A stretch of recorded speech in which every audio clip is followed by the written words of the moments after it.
क्या अब कानून दो हिस्सों में बढ़ चुका है? अमीर के लिए अलग और गरीब के लिए अलग। ये कैसा देश है? यहाँ पैसों के दम पर ड्राइवर बदल दिया जाता है, यहाँ पैसों के दम पर गाड़ी की नंबर प्लेट बदल दी जाती है, यहाँ पैसों के दम पर पुलिस आरोपी के घर में नहीं घुस पाती है और दरवाजे से पैसों से भरा बैग लेकर वापस लौट आती है। और एक्सीडेंट मालिक कर रहा है, एफआईआर अज्ञात के नाम लिखी जा रही है। ये कैसा न्याय है देश के अंदर? मैं बात कर रहा हूँ ऐसी एक घटना 8 फरवरी 2026 की, जहां एक तंबाकू कारोबारी का बेटा शिवम मिश्रा नशे में धुत 6 से 8 लोगों को टक्कर मार देता है और एफआईआर पुलिस अज्ञात के नाम लिखती है। क्या अब पैसे में इतनी ज़्यादा ताकत आ चुकी है कि हम पैसे से भरा बैग लेकर अपने साथ चलें और अपराध करते चलें? क्या अमीरों के लिए कोई कानून में सजा का प्रावधान है भी या नहीं है? जनता पूछ रही है योगी जी आपसे। जिस लैम्बोर्गिनी कार से एक्सीडेंट हुआ उसकी कीमत 8 से 10 करोड़ बताई जा रही है, जिसमें बैठा वो शख्स तंबाकू व्यापारी के मिश्रा का बेटा शिवम मिश्रा है। वहां पर खड़े हुए लोग बता रहे हैं जब एक्सीडेंट हुआ था, जब 6 से 8 लोगों को कार के द्वारा घायल किया गया था, तब गाड़ी को ड्राइव के मिश्रा का बेटा शिवम मिश्रा ही कर रहा था, जबकि पुलिस के द्वारा एफआईआर अज्ञात के नाम लिखी गई। सबसे पहले एक्सीडेंट करते समय एक ऑटो को टक्कर मारी गई जिसमें 6 से 8 लोग घायल हो गए। उसके बाद ये कहानी यहीं ख़त्म नहीं हुई। थोड़ा सा आगे चल के बुलेट पे 2 लोग सवार थे। बुलेट में इतनी ज़ोर से टक्कर मारी गई कि वो दोनों सवार लोग 10 फीट दूर जाकर गिरे और बुलेट के ऊपर से लैम्बोर्गिनी चढ़ती हुई एक खंबे में जाके लगी। जब ये सारा घटनाक्रम हो गया तो मौके पर पुलिस भी आ गई। अब क्या पुलिस में इतना भी बल नहीं था कि जो आरोपी है उसको मौके से पकड़ के जेल ले जाए या थाने की कस्टडी में ले जाए? वहाँ पर खड़ी बाउंसर आर्मी, वहाँ पर उस रईस जाति की खड़ी बाउंसर आर्मी ऐसे उसको रेस्क्यू कर रही है जैसे उसने कोई बड़ा काम किया हो, उसमें वो विफल रहा हो, इसकी वजह से हम रेस्क्यू करके ले जा रहे हैं। पुलिस वहाँ खड़ी देखती रही, उसके बाउंसर्स ने उसको ड्राइवर सीट से निकाला। आप वीडियो में पूरा देख सकते हैं। ड्राइवर सीट से उस रईस जादे को निकाला, शिवम मिश्रा को, और दूसरी कार में उसके जो बाउंसर्स थे वहाँ पर कैद करके उसको ले गए और सीधा दिल्ली ट्रांसफ़र कर दिया कि उसकी स्थिति ठीक नहीं है, इसलिए उसको बाहर मेडिकल के लिए भेज दिया। और दूसरी सबसे ज़्यादा चकाचौंध करने वाली बात, जो गाड़ी 8 से 10 करोड़ की है उसका वीआईपी ट्रीटमेंट थाने में दिया गया। थाने में उसको कवर पहनाकर रखा गया पूरी रात भर। 2 बाउंसर्स उस लैम्बोर्गिनी कार की देखभाल करने के लिए छोड़े गए कि आप इस गाड़ी की देखभाल करेंगे। यहाँ पर ये बात समझ नहीं आ रही है, क्या पैसे के दम पर हम लोग कुछ भी कर सकते हैं? किसी को मार सकते हैं, किसी को एक्सीडेंट कर सकते हैं, किसी को भी कुचल सकते हैं। ये कहाँ जा रहा है देश का कानून?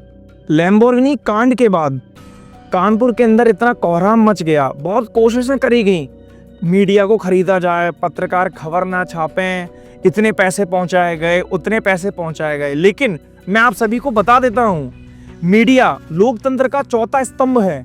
इसको खरीद पाना, इसको कंट्रोल करना हर किसी के बस की बात नहीं है।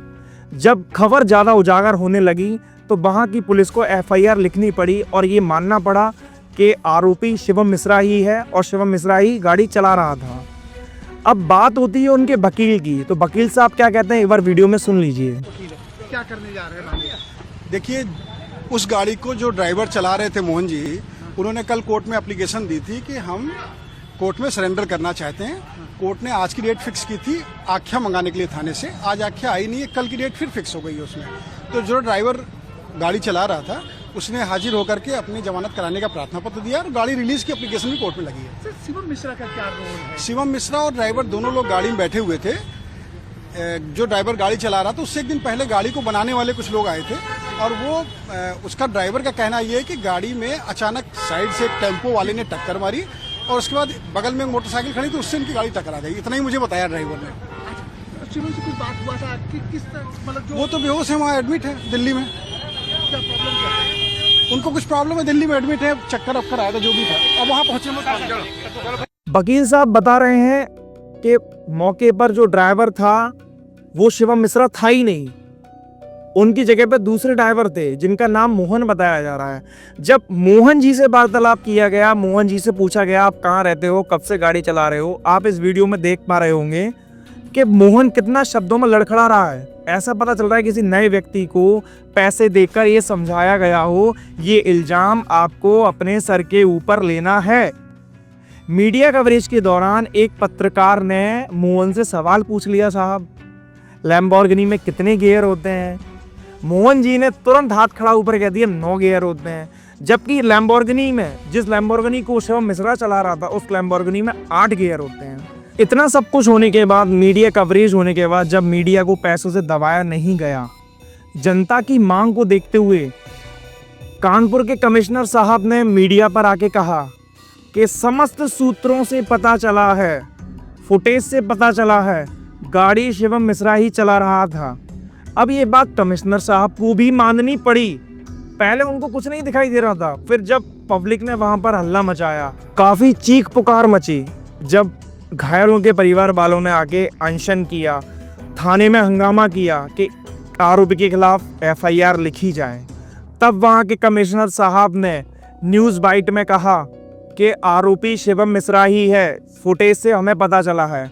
ये बात उन्होंने पहले दिन क्यों नहीं मानी, जब पब्लिक चिल्ला चिल्ला कर उनको बता रही थी कि आरोपी शिवम मिश्रा ही है, गाड़ी में से उसको उतारा गया है, उसी ने ही नशे की हालत में लोगों को कुचला है, घायल किया है, बुलेट में टक्कर मारी है और खुद की गाड़ी खंबे से जा लगी है। नहीं मानी गई। क्या पैसे में इतनी ताकत है कि पूरा कानून खरीद लेगा? जब इतना सब कुछ हो गया तो उनको जेल ले जाया गया। जेल में बैठने के बाद में फिर उनकी कोर्ट पेशी हुई। NDTV और काफ़ी न्यूज़ के माध्यम से ये पता चला है उनको बेल दे दी गई। इतने कम समय में बेल। आज सुबह पेश हुए हैं थाने में, कुछ समय बाद उनको बेल मिल गई है। ये कहाँ का न्याय है? कैसे वो जज साहब थे, जज साहब के पास में आप सभी लोग देखना, एक तराजू आपको मिलेगी, उस तराजू पर बैलेंस होगा और उनकी आंखों पे पट्टी बन रही होगी कि हमको सामने कौन है ये देखकर न्याय नहीं करना है, हमको किसके हिस्से में कितना न्याय जा रहा है उस हिसाब से करना है। और शिवम मिश्रा को चंद घंटों में बेल मिल गई। इससे ये पता तो चलता है उत्तर प्रदेश के अंदर कानून नामक कोई चीज अब बची नहीं है। आए दिन ऐसी घटनाएं हो रही हैं। अगर आप लोग भी पैसे वाले हैं तो आप लोग भी कानून खरीद सकते हैं, जो वर्तमान की स्थिति चल रही है। बाकी आप लोगों की क्या राय है कमेंट में जरूर दीजिएगा। जय हिंद, जय भारत।